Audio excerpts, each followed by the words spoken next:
چلو پھر سے مسکرائیں، چلو پھر سے دل جلائیں، جو گزر گئی ہیں راتیں انہیں پھر جگا کے لائیں، جو بسر گئی ہیں باتیں انہیں یاد میں بلائیں، چلو پھر سے دل لگائیں، چلو پھر سے مسکرائیں۔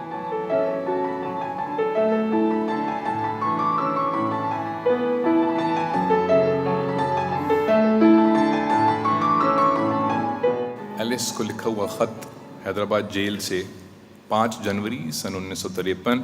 ایلس، مقدمے کا فیصلہ ہو گیا، اب تک یہ بری خبر تم تک پہنچ چکی ہوگی، اس سے اپنا دل زیادہ پریشان نہ ہونے دینا۔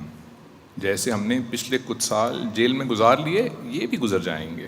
یہ خط میں اپنے گھر یعنی جیل کے پچھواڑے صحن سے لکھ رہا ہوں۔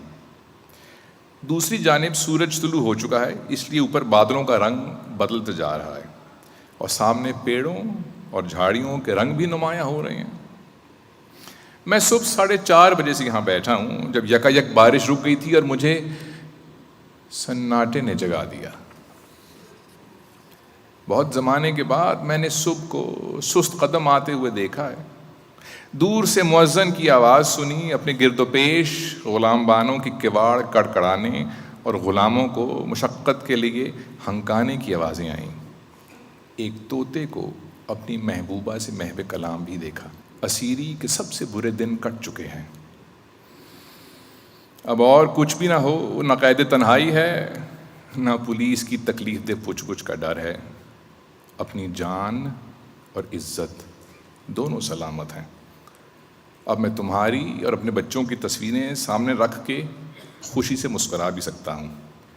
تمہاری یاد سے پہلے کی طرح دل نہیں دکھتا، اور یہ یقین پہلے سے بھی زیادہ محکم ہو چلا ہے کہ زندگی خواہ کچھ بھی دکھائے، بالآخر بہت خوب شے بھی ہے اور بہت حسین بھی۔ فیض۔ وہ لوگ بہت خوش قسمت تھے جو عشق کو کام سمجھتے تھے یا کام سے عاشقی کرتے تھے۔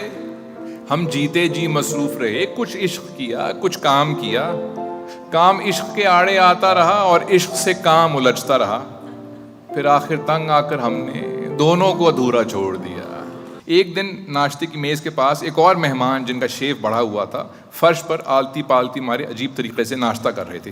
وہ رات بھر کہیں میں نوشی کر کے آئے تھے۔ صبح اپنی میزبان سے کہتے ہیں، بی بی ہم تو ملنگ آدمی ہیں، سوکھی باسی روٹی سے ناشتہ کریں گے۔ لندن میں ایسی روٹی فراہم کرنا بالکل مشکل نہیں، کیونکہ لندن میں جو روٹی ملتی ہے اس میں یہ دونوں خوبیاں روز اول سے موجود ہوتی ہیں۔